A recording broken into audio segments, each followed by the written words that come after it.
Well, seeing us as Mancunians work ridiculous hours, it's unlikely that some of us have got dates, but if you have, then you're in luck because dating expert Dan is here with the latest and the greatest dating tips, apparently. Apparently, absolutely. That's a lot to live up to, isn't it? The greatest dating tips. It's more today about dating strategies. This is the idea. The idea that a lot of people go on these dates without a really very much of a plan, I suppose, or very much of a strategy at all.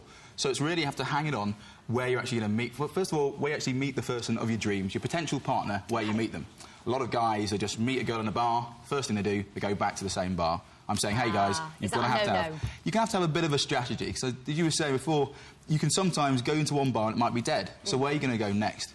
Not only that, you've always got to have a place where you can bounce to and have fun with. So you've got to always have maybe 4 or 5 places you can go. Right. So key is, before you go on that first date with them, to have a plan and have a fallback plan and perhaps a plan B and C as well. Yeah, absolutely, a plan B and C. But there's a massive difference as well between first, second and third dates. This is one of the big things that I think everyone knows inherently when they go out dating, but some people just think, oh, we'll just go to the same place. Yeah. And you can. It's great. You know, if you've all met at Romp and it's the place you go every week, my advice is don't always take the girl or the man to the same place, because the first date should be talking about your difference, kind of conveying your personality to them. So literally, use your imagination. So what would be advice then for a perfect first date venue?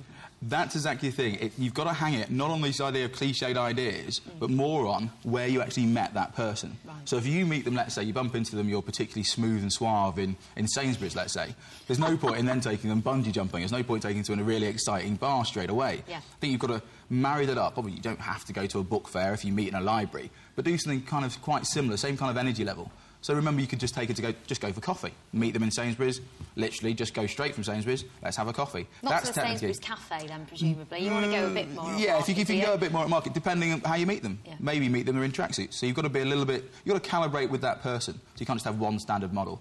First date, definitely, it's about different. So be unique. So, hey, take them to the zoo. Take them somewhere. That would be a fun date, wouldn't it? Something completely different where you can chat and actually get to know each other. Yeah. A lot of guys or a lot of girls will say, right, let's meet in a bar.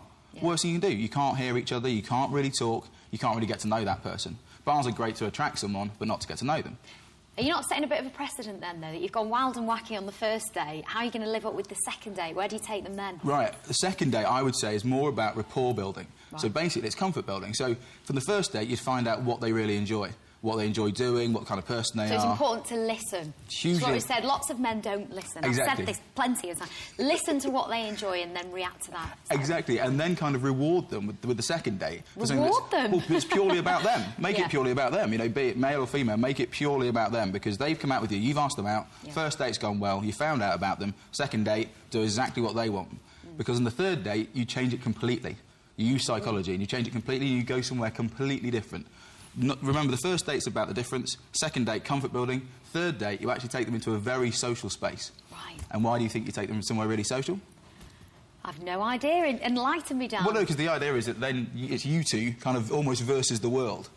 If you're in a really busy place and there's loads of people talking to them... Are you thinking that you might get sort of a bit more intimate? Well, you almost have to, because if you go somewhere really, really busy, you've got to be close together. You are chatting. Right. And psychologically, it is kind of them versus us moment, because you've turned up together. Yeah.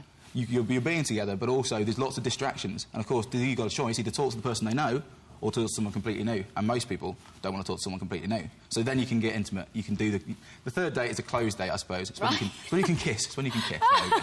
So Thursday's when you can go in for the kill. You can have a smooch on the third date, presumably. Yeah, absolutely. Providing that dates 1 and 2 have gone correctly and you've chosen the right venue. Yeah, absolutely. If you've chosen the wrong place and you've said the wrong things. Obviously, dating, there's a whole different side of dating, but this is just a date strategy, what you should have in the back of your mind. The last one really is, if you meet someone straight away, you can bounce somewhere else to a completely different venue. It's another psychological moment where that person will then think that's almost a second date.